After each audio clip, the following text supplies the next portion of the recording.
Voilà un CEF, un correcteur d'état fonctionnel, également appelé une plaque de Kolsov, du nom de Sergei Kolsov, son inventeur, et c'est un dispositif conçu pour diffuser des informations énergétiques favorables aux organismes vivants. Le produit est fabriqué par la société russe Planète des Régions, qui est le fabricant et le distributeur officiel de ce type de produit dans le monde entier.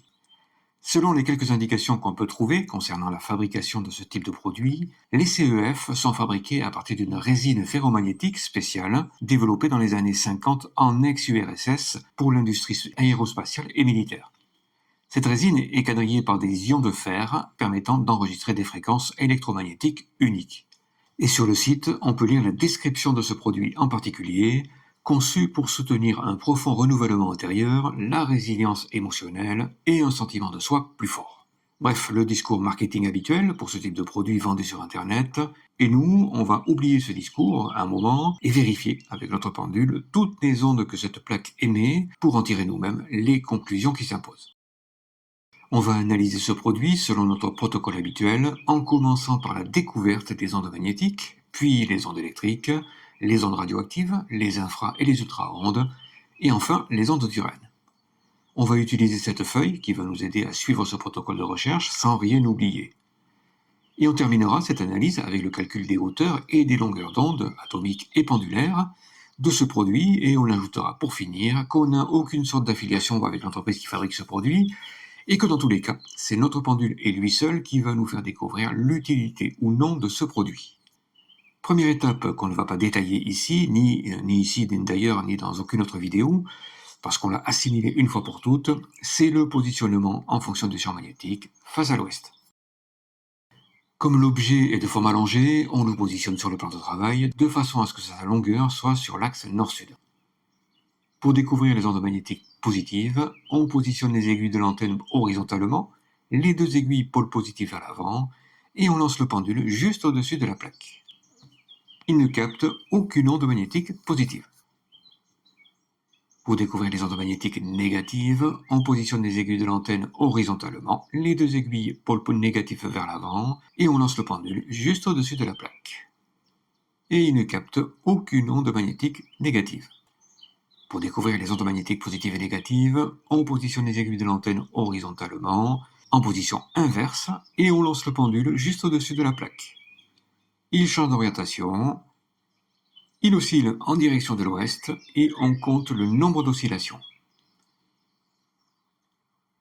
Le nombre d'oscillations a dépassé 10, et on sait donc que l'onde que notre pendule capte en ce moment est une onde magnétique positive et négative, et non pas une onde radioactive. Et on en déduit donc que cette plaque émet une onde magnétique positive et négative, et on entoure la bonne case sur notre feuille d'analyse pour ne pas oublier le résultat. Pour découvrir les ondes électriques positives, on positionne les aiguilles de l'antenne verticalement, les deux aiguilles pôle positif vers le haut, et on lance le pendule au-dessus de la plaque, mais cette fois à une hauteur minimum de 20 cm. Et il ne capte aucune onde électrique positive. Pour découvrir les ondes électriques négatives, on positionne les aiguilles de l'antenne verticalement, les deux aiguilles pôle négatif vers le haut, et on lance le pendule au-dessus de la plaque. Il ne capte aucune onde électrique négative. Pour découvrir les ondes électriques positives et négatives, on positionne les aiguilles de l'antenne verticalement, toujours, les deux aiguilles pôle inversées, et on lance le pendule au-dessus de la plaque. Et il ne capte aucune onde électrique positive et négative. Et on en déduit que cette plaque n'émet aucune onde électrique, et bien sûr, on n'entoure aucune case sur notre feuille d'analyse. On a déjà vu que notre pendule n'a capté aucune onde radioactive, mais comme tout ce qui existe dans la nature émet une onde primordiale, son énergie vitale, on va chercher la série de ce produit, et pour ça, on va le placer en environnement radioactif, avec notre carte des 7 couleurs, le rouge au nord bien sûr. On positionne le produit dessus, et on lance le pendule juste au-dessus de la plaque. Il oscille en direction est-ouest.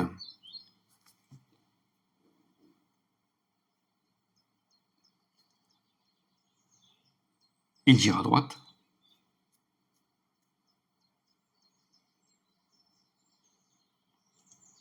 Il oscille en direction nord-sud.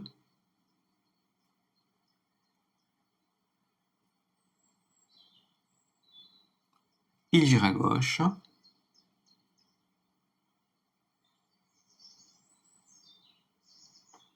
il s'arrête. Le pendule a effectué la série 13, la série de la vie, qui est également celle de la couleur violette, et même si ce produit n'est pas spécialement vivant, on sait désormais qu'il émet une onde favorable. Sur la feuille d'analyse, on n'oublie pas d'entourer la case non à ondes radioactives, et dans la rubrique série de l'onde, on écrit 13. On va chercher à savoir si ce produit émet des infraondes, et pour ça, on va se munir de notre antenne des ondes avec ses aiguilles en croix, l'une pôle positif vers le haut, l'autre pôle positif vers l'avant ou l'arrière, peu importe.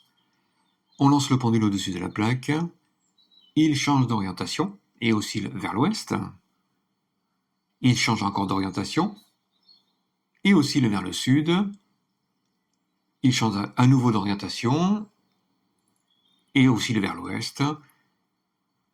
Le pendule alterne entre les directions ouest et sud parce qu'il vient de capter des infraondes qui ont la particularité de se propager dans les deux directions à la fois.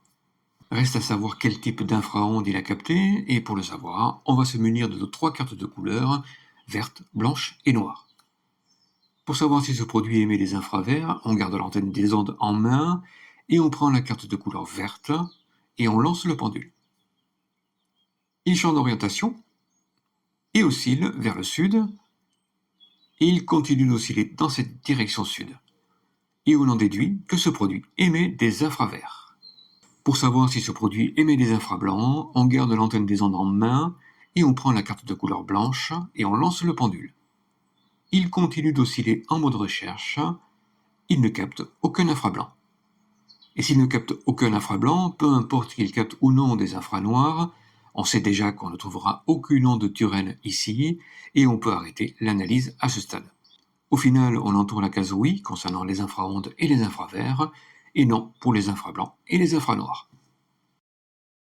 Même si on sait qu'on ne trouvera aucune onde Turenne ici, on peut tout de même chercher à savoir si ce produit émet des ultraondes. Pour ça, on va se munir de notre antenne des ondes avec ses aiguilles en croix, l'une pôle négatif vers le haut, l'autre pôle négatif vers l'avant ou l'arrière, peu importe. On lance le pendule au-dessus de la plaque. Il continue d'osciller en mode recherche, il ne capte aucune ultra-onde. On en déduit donc que ce produit n'émet aucune ultra-onde et on entoure là où les cases correspondantes. On va calculer la hauteur d'onde de ce CEF et on va le faire de 2 façons différentes. La première avec les 7 cartes de couleurs fondamentales, la seconde sur le mètre des ondes comme on a appris à le faire. De cette façon, on pourra valider le premier résultat avant d'en tirer des conclusions. On positionne les 7 cartes de couleurs sur le plan de travail avec le rouge au sud, de façon à ce qu'il n'y ait aucune radioactivité ici. On positionne le CEF en face des cartes et on lance le pendule au-dessus. Il change de direction et oscille en direction de la couleur verte. On en déduit que ce CEF a la même hauteur d'onde que la couleur verte, soit 50-55 cm. On positionne le mètre des ondes sur le plan de travail et on utilise simplement la première partie de la règle qui va de 0 à 80 cm. Comme les hauteurs d'onde se calculent en fonction de la longueur d'une onde radioactive, on va placer sur le 0 de la règle notre carte des 7 couleurs avec le rouge au nord, de façon à ce que l'onde radioactive, qui est l'onde primaire, se diffuse tout le long de la règle. De cette façon, 7 ondes secondaires vont apparaître également, qui correspondent aux 7 valeurs de hauteur d'onde.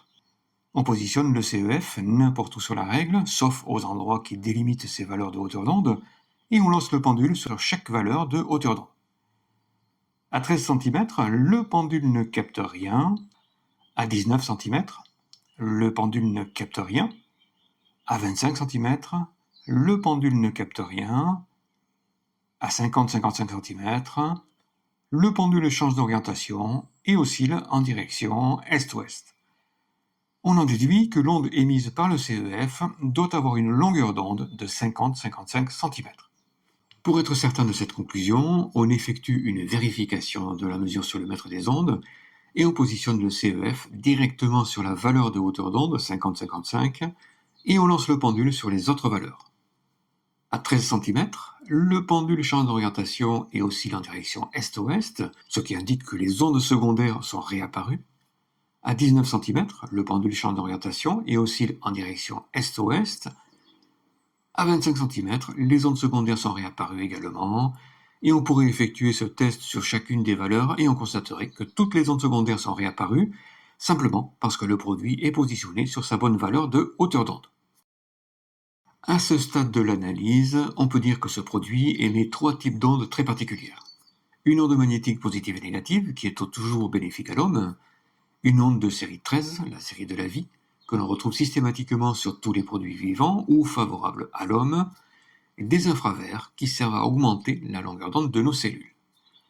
Jusqu'à présent, les ondes provenant de ce CEF sont favorables à l'homme, et on sait déjà qu'on peut porter ce produit sur soi et qu'il va nous être bénéfique, quelle que soit la pathologie dont on souffre. On a calculé également la hauteur d'onde du CEF, qui est de 50-55 cm, et on pourrait poursuivre l'analyse avec le calcul des longueurs d'onde, mais on va s'arrêter ici, et on va voir pourquoi. Le calcul de la longueur d'onde peut être intéressant dans la mesure où il va nous permettre de déterminer précisément la fréquence de l'onde émise par le CEF. À partir de là, on peut considérer que si le CEF est conçu pour soutenir un profond renouvellement intérieur, la résilience émotionnelle et un sentiment de soi plus fort, c'est que la fréquence des ondes émises par ces différents états est la même que celle des ondes émises par le CEF. La loi des semblables s'applique alors, et pour peu que l'onde émise par le CEF soit encore plus dynamique, elle va agir sur ces différents états pour les améliorer. À chaque état physiologique correspond donc une fréquence, et tout le travail consiste à découvrir la fréquence après fréquence, celle qui va amener à un bien-être en fonction de l'état correspondant. Sergei Kolsov, qui a inventé les CEF, a sûrement dû, tout au long de sa vie, expérimenter les innombrables fréquences et les associer aux différentes pathologies, et c'est pour cette raison qu'il a créé des centaines de CEF. Remarquez que Louis Turenne a réalisé exactement la même chose avec ses momos. Dans tous les cas, on ne sera pas capable, nous, radiesthésistes, de valider le fait que chaque CEF corresponde à un état physiologique particulier, à moins d'analyser un par un la totalité des CEF existants. Mais pour celui qui nous intéresse, à défaut de savoir réellement s'il est capable de soutenir un profond renouvellement intérieur, la résilience émotionnelle et un sentiment de soi plus fort, on peut certifier que le CEF en question émet bien des ondes parfaitement harmonieuses qui vont aider nos cellules à retrouver leur longueur d'onde originelle et donc à retrouver une excellente santé.